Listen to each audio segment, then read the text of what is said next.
Halo semua, balik lagi bareng gue Vian Rafe. Dan gak kerasa juga gue udah sampai ke session 14 dari alur cerita yang pernah gue bawain sebelumnya, yaitu kelanjutan alur cerita Battle Through the Heaven ini ya. Dan tanpa banyak basa-basi lagi, yuk kita langsung check this out aja alur ceritanya.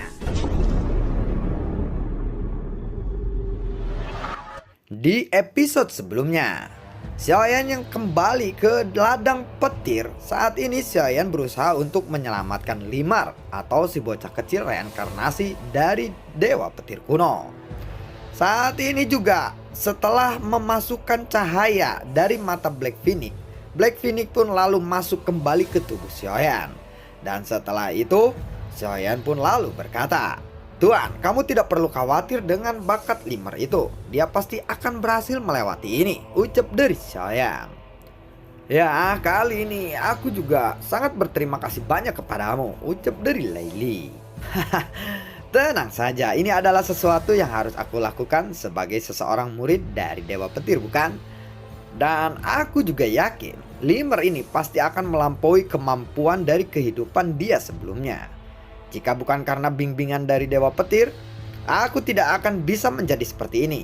Inilah caraku untuk berterima kasih kepada Dewa Petir," jawab dari Xiaoyan. Tampaknya Limar memiliki penglihatan yang baik karena dia sudah menemukan murid yang baik sepertimu. Oh ya, terima kasih, keajaiban ini akan segera ditutup. Jika kamu tidak pergi sekarang, aku khawatir kamu akan tinggal di sini selama ribuan tahun sebelum kamu memiliki kesempatan untuk keluar dari tempat ini, ucap dari Laili. Oh ya, terima kasih telah mengingatkanku, jawab dari Xiaoyan. Begitu dia hendak pergi, Xiaoyan berhenti lagi dan menatap ke arah Laili sambil tersenyum. "Tuan, sebelum aku pergi, bolehkah aku mengambil beberapa pohon petir baja itu?"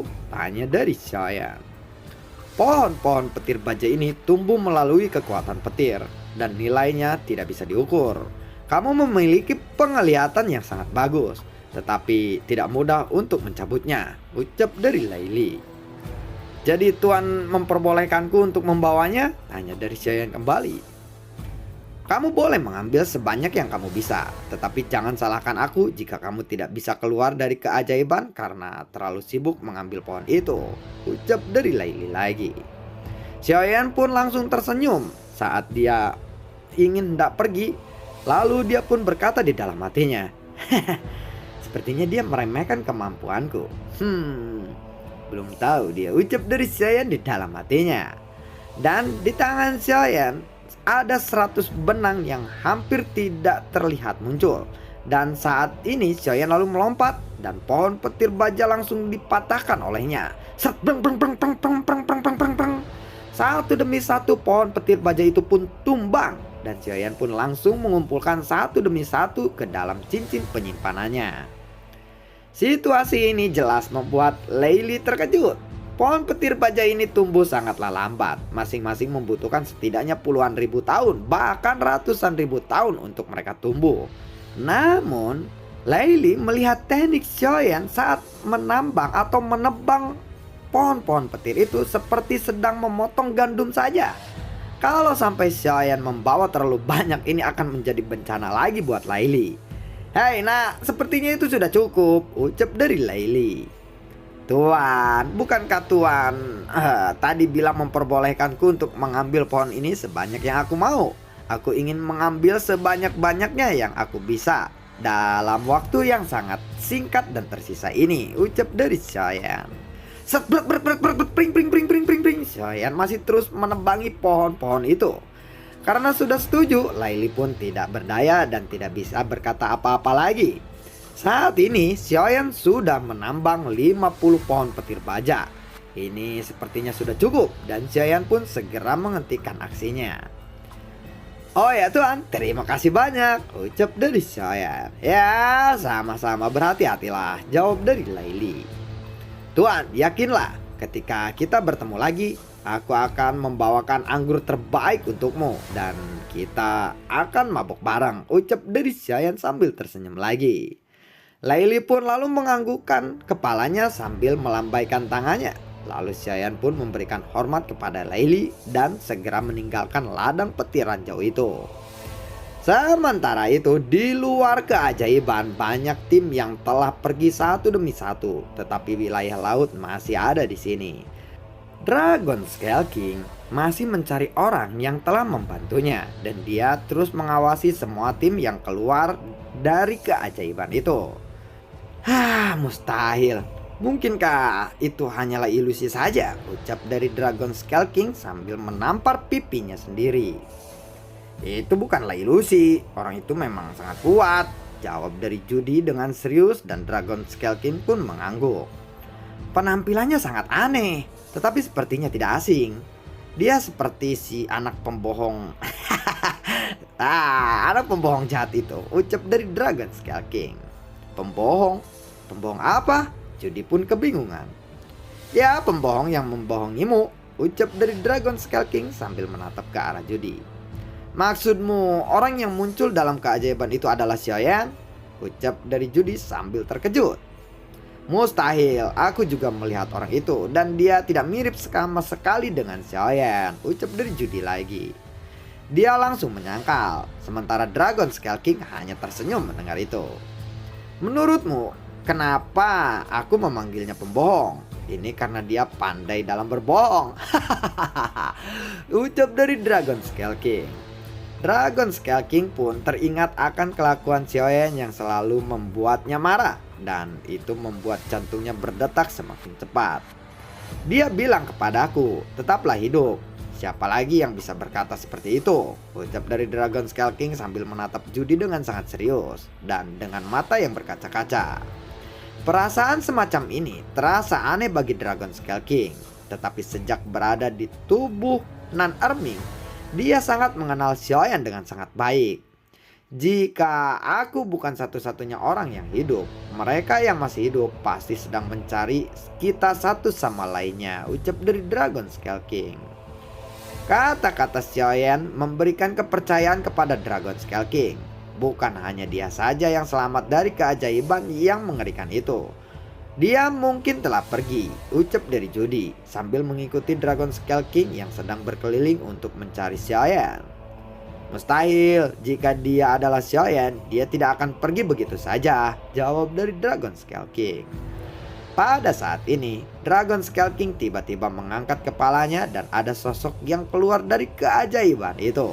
Saat Dragon Scale King melihatnya, bahkan tanpa melihat wajahnya pun, Dragon Scale King langsung mengenali orang yang dia cari. Dan akhirnya kamu muncul. Itu dia, ucap dari Dragon Scale King.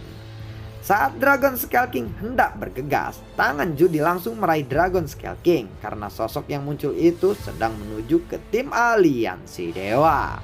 Tunggu sebentar, dia sepertinya berasal dari aliansi dewa, ucap dari Judy sambil menarik Dragon Scale King. Aku tidak peduli dia dari mana dan akan kemana. Aku harus menemuinya dan bertanya kepadanya, ucap dari Dragon Scale King. Dragon Scale King lalu mendorong Judy dan ingin langsung bergegas menuju ke arah Xiaoyan. Namun dia segera berhenti saat mendengar ada suara yang terdengar di benaknya. Situasiku saat ini masih belum aman. Untuk saat ini lebih baik kamu segera pergi ke wilayah laut, ucap dari Xiaoyan yang ada di dalam benak Dragon Scale King. Tiba-tiba muncul suara Xiaoyan seperti itu ketika dia ingin mendekati Xiaoyan atau Xiaofeng itu. Xiaoyan? Dia menggunakan kekuatan jiwanya untuk mengirimkan pesan kepadaku, ucap dari Dragon Scale King. Benar saja, kamu adalah si pembohong itu. Kamu masih hidup. Bagaimana dengan yang lainnya? Apakah mereka baik-baik saja? Tanya dari Dragon Scale King kepada Xiaoyan. Yang aku tahu hanya Ding Yue, dan dia saat ini sangat aman dan sehat. Namun untuk kabar dari yang lainnya aku masih belum tahu, jawab dari Xiaoyan di dalam benak Dragon Scale King. Dragon Scale King pun sedikit sedih saat mendengar ucapan dari Xiaoyan itu. Aliansi dewa telah merugikan kita sejauh ini. Kamu tidak boleh mengampuni mereka, tetapi kamu juga harus memperhatikan keselamatanmu dan jangan sampai menunjukkan diri, ucap dari Dragon Scale King yang mencoba untuk mengingatkan Xiaoyan. Aku ada di sini sedang menyamar. Jika waktunya sudah tepat, aku akan menemuimu, ucap dari Xiaoyan. Jangan khawatir. Aku akan berusaha semaksimal mungkin untuk mencari berita dari rekan-rekan kita yang lainnya. Percakapan telepati ini pun di antara mereka akhirnya selesai. Dan mereka semua bergegas pergi dari keajaiban itu. Sekarang, Xiaoyan sudah tiba di kapal aliansi dewa. Dan pandangan mata semua orang pun dipenuhi dengan rasa hormat kepada Xiaoyan atau Xiaofeng itu yang baru saja tiba di kapal mereka. Dan setelah kembali ke kapal aliansi dewa, Xiaoyan pun segera menemui Song Aolei. Apakah semuanya berjalan dengan baik? Tanya dari Song Aolei. Ya, lumayan saja. Tetapi wakil ketua Jin Wuye selalu mengintaiku kapanpun dan dimanapun. Dia mengirimkan seseorang untuk mengamatiku. Jawab dari Xiaoyan. Benarkah? Lalu apa yang kamu lakukan? Tanya dari Song Aolei. Aku tidak perlu. Aku tidak perlu. Aku tidak mengambil apapun mengenai itu dan aku tidak tahu apa-apa. Jawab dari Xiaoyan sambil gugup. Lalu Ling Huai dan juga Qiusan yang tidak suka mendengar ucapan sombong Xiaoyan itu, ini membuat mereka kesal. Tidak apa-apa. Sebaiknya kamu lebih berhati-hati lagi. Ketika kamu keluar dari aliansi dewa, di masa depan mungkin akan ada masalah untukmu. Lagi pula, ada terlalu banyak penjahat di sana. Kamu adalah pewaris supreme yang terbaik. Ada banyak orang yang ingin membunuhmu karena kekuatanmu itu sendiri. Ucap dari Song Aolei. Baiklah, misi keajaiban juga telah selesai. Semua orang bersiaplah untuk kembali ke aliansi dewa. Ucap dari Song Aolei kembali. Ketika Xiaoyan berdiri di antara kerumunan, banyak pasukan yang melangkah maju dan mengepalkan tangan mereka kepada Xiaoyan. Sepertinya sekarang mereka benar-benar menghormati Xiaoyan. Xiaoyan baru saja akan memasuki kapal, tetapi tiba-tiba tubuhnya terguncang. Dan sebuah tanda muncul ketika ia membalikkan telapak tangannya. Ini adalah tanda dari kuil kuno yang telah diberikan kepada Xiaoyan sebelumnya oleh 3 dewa. Longyan dalam masalah di Point Beiming, area pemakaman yang kacau. Sebuah pesan pun lalu terdengar di benak Xiaoyan. Longyan dalam masalah, ucap dari Xiaoyan yang terkejut. Ini berarti bahwa Longyan masih hidup, tetapi dia sedang dalam bahaya. Pemakaman yang kacau. Xiaoyan sudah tidak asing lagi dengan tempat itu. Xiaofeng, apa yang sedang kamu lakukan? Kenapa kamu melamun? Cepatlah naik ke arah kapal, kita harus segera kembali. Ucap dari Song Aolei. Wakil pemimpin Song Aolei, aku mungkin ada urusan sebentar yang harus aku selesaikan. Dan aku tidak bisa kembali ke aliansi dewa untuk saat ini. Jawab dari Xiaoyan. Apa yang akan kamu lakukan? Tanya dari Song Aolei lagi. Aku ingin menyelamatkan seseorang. Oh ya, tolong rahasiakan ini dari aliansi dewa. Ucap dari Xiaoyan. Apakah kamu akan pergi sendirian? Bukankah itu berbahaya? Dan kenapa harus dirahasiakan? Tanya dari Song Aolei lagi. Pokoknya Anda harus merahasiakan masalah ini. Ucap dari Xiaoyan dengan sangat tegas. Kalau begitu, bisakah kamu memberitahuku kemana kamu akan pergi? Jika kamu membutuhkan bantuan, kamu bisa membawa 1000 pasukanmu. Ucap dari Song Aolei lagi. Tidak, aku bisa pergi sendirian kali ini. Jawab dari Xiaoyan. Song Aolei tahu bahwa tidak ada gunanya berdebat dengan Xiaoyan. Jadi dia hanya bisa mengangguk dengan pasrah saja. Tetapi kamu harus naik kapal terlebih dahulu, dan kamu bisa pergi setelah kita di tengah-tengah perjalanan, supaya kamu tidak ketahuan oleh yang lainnya. Ucap dari Song Aolei. Xiaoyan mendengar itu, dia pun lalu mengangguk dan mengikuti arahan dari Song Aolei. Setelah berbicara seperti itu, mereka berdua lalu berjalan menuju kapal. Wakil pemimpin Song Aolei, pasti anggota organisasi bunga bukan? Tanya dari Xiaoyan. Mendengar itu, tubuh Song Aolei pun sedikit terguncang. Lalu dia berbalik untuk melihat ke arah Xiaoyan. Ya, kamu memang benar. Song Aolei pun tidak menyangkal itu. Xiaoyan pun lalu mengangguk sedikit. Jadi dia bisa mengerti mengapa sikap Song Aolai terhadapnya bisa seperti itu. Tetapi aku tidak ingin mengungkap identitas ini. Sekali terungkap, aku pasti akan mati, ucap dari Song Aolai lagi. Jangan khawatir, anggota bunga yang lainnya pasti akan muncul cepat atau lambat, dan kita akan mengalahkan aliansi dewa, jawab dari Xiaoyan. Ya, kamu memang tumbuh sangat cepat, tetapi aliansi dewa juga tidak mudah untuk ditaklukkan. Xiaoyan tidak setuju dengan ucapan Song Aolai itu, dan langkah kakinya langsung terhenti. Dia lalu menoleh dan menatap Song Aolai dengan serius. Tatapan matanya yang tajam membuat detak jantung Song Aolai pun tidak menentu. Baiklah, kamu benar. Aku akan menunggu sampai saat itu benar-benar terjadi. Tetapi untuk melakukan itu, kamu harus lebih kuat dari seseorang fighting god, yaitu kamu harus menjadi seseorang yang abadi, jawab dari Song Aolai. Menjadi seseorang yang abadi ya. Lalu Song Aolai pun mengangguk. Kamu akan tahu tentang keabadian di masa depan. Tidak mungkin untuk menaklukkan aliansi dewa kecuali kamu mencapai keabadian itu. Kalau begitu, aku akan menjadi abadi, jawab dari Xiaoyan. Kamu mungkin belum mengerti bahwa untuk menjadi abadi, kamu harus membunuh seseorang yang abadi dan menggantikannya.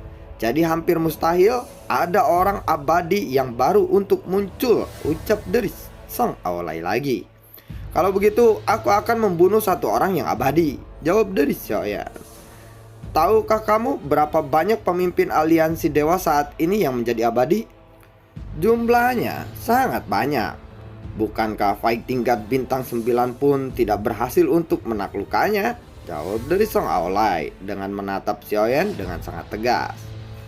Tidak perlu khawatir tentang itu.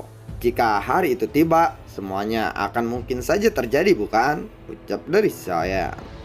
Dia tidak ingin berdebat lagi dengan Song Aolai. Dan saat kapal aliansi dewa perlahan-lahan pergi, tim dunia visionik juga baru akan pergi. Ling Fei memandang ke arah Xiao Feng atau Xiaoyan itu untuk waktu yang lama, dan Feng Zhen sedang berada di sampingnya. Feng Zhen menggelengkan kepalanya karena bingung kenapa Ling Fei terus memandangi orang asing seperti itu. Aku merasa tidak asing dengannya, tetapi saat aku berbicara dengannya, aku tidak dapat mengingatnya, ucap dari Ling Fei. Hei, kenapa juga harus mengingat-ingat seseorang dari aliansi dewa? Jawab dari Feng Zhen. Orang-orang di turnamen alam dunia. Aku tidak tahu apakah mereka masih hidup atau tidak. Padahal mereka sangat berbakat, jawab dari Feng Zhen lagi. Mungkin mereka terlalu sial, karena diserang oleh aliansi dewa. Setelah mengatakan itu, Ling Fei pun tiba-tiba menepuk dahinya, seolah-olah tiba-tiba menyadari sesuatu. Aku ingat orang itu. Seperti kapten dari tim Verlas itu di turnamen alam dunia, jawab dari Ling Fei. Hei, itu mustahil. Apakah kamu mau bergabung dengan musuh yang berusaha untuk membunuhmu? Tanya dari Feng Zhen.